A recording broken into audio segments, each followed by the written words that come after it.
rupanya penampilan Yesus yang pertama kali begitu menggiurkan, begitu membuat orang decap kagum. Karena mereka melihat bahwa mengajarnya atau cara mengajarnya Yesus itu lain sama sekali dengan orang lain. Lain sama sekali kalau mereka bandingkan dengan ahli Taurat dan imam-imam kepala. Karena Yesus mengajar dengan penuh kewibawaan. Dan poin penting menurut cerita Injil hari ini adalah pertanyaan dari seorang yang kerasukan roh jahat kepada Yesus. Yang menurut saya pertanyaan ini sangat menusuk, menyentuh inti, misi dari kedatangan Yesus.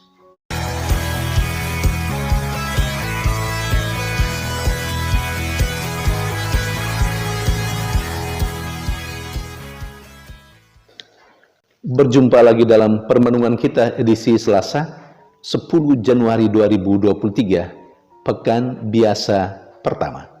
Bacaan-bacaan liturgi hari ini, bacaan yang pertama dari surat kepada orang Ibrani bab 2 ayat 5 sampai 12 dan bacaan Injil dari Injil Markus bab 1 ayat 21 sampai 28. Surat kepada orang Ibrani.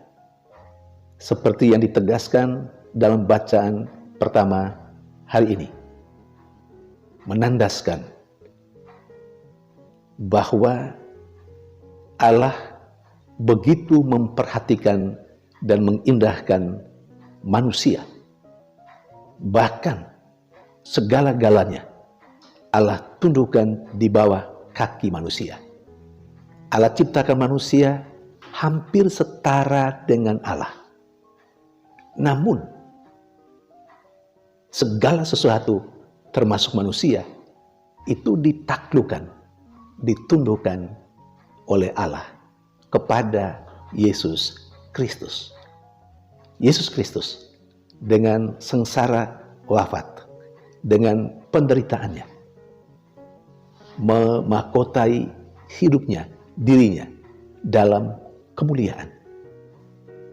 Artinya, penderitaan Yesus tidak membuat Yesus turun derajatnya, tetapi penderitaannya menjadi momen Yesus Kristus dimuliakan dan mendapat hormat dari Allah sendiri.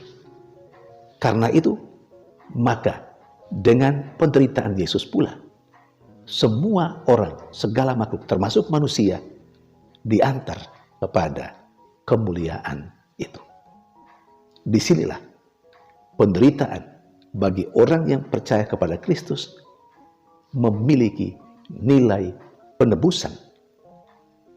Dengan demikian, saya dan Anda diharapkan ketika kita pada saat-saat tertentu dalam hidup ini mengalami penderitaan, atau dalam bahasa yang familiar, mengalami atau harus memanggul salib kehidupan kita. Marilah kita memanggul salib itu, penderitaan itu dengan penuh ketabahan dan mempersatukan penderitaan kita dengan penderitaan Kristus supaya penderitaan kita memiliki nilai penebusan baik bagi diri kita sendiri maupun bagi orang-orang yang kita cintai. Atau dalam bahasa yang sederhana, penderitaan yang kita hadapi dengan baik, dengan tabah, dan penuh kepasrahan akan menjadi silih bagi dosa-dosa kita sendiri yang mengalami penderitaan dan dosa-dosa orang lain yang kita cintai. Kalau kita mau menjadikan penderitaan kita itu sebagai silih juga atas dosa-dosa mereka. Saudari dan saudara terkasih, karena itu secara umum penderitaan yang dialami oleh setiap kita yang percaya kepada Kristus seharusnya tidak membuat kita merasa diri kecil, mati, tetapi kita mau melihatnya dalam terang penderitaan Kristus sendiri, bahwa apa yang kita alami dengan tabah, penderitaan itu, ketika kita persatukan dengan penderitaan Kristus di salib, kita akan mendapat kemuliaan dan hormat. Seperti Kristus, oleh penderitaannya, dimuliakan oleh Allah Bapanya. Saudari dan saudara yang terkasih, sementara dalam bacaan Injil, Yesus mulai melaksanakan karya pewartaannya. Rupanya penampilan Yesus yang pertama kali begitu menggiurkan, begitu membuat orang decak kagum. Karena mereka melihat bahwa mengajarnya atau cara mengajarnya Yesus itu lain sama sekali dengan orang lain. Lain sama sekali kalau mereka bandingkan dengan ahli Taurat dan imam-imam kepala. Karena Yesus mengajar dengan penuh kewibawaan. Dan poin penting menurut cerita Injil hari ini adalah pertanyaan dari seorang yang kerasukan roh jahat kepada Yesus. Yang menurut saya pertanyaan ini sangat menusuk, menyentuh inti, misi dari kedatangan Yesus. Orang yang kerasukan roh jahat bertanya, apakah engkau datang untuk membinasakan kami? Aku tahu engkau adalah yang kudus dari Allah. Saudari dan saudara terkasih, kita tahu Yesus datang bukan untuk membinasakan, tetapi untuk menyelamatkan. Maka sekali lagi, pertanyaan orang yang kerasukan roh jahat itu sangat menyentuh inti, misi dari perutusan Yesus.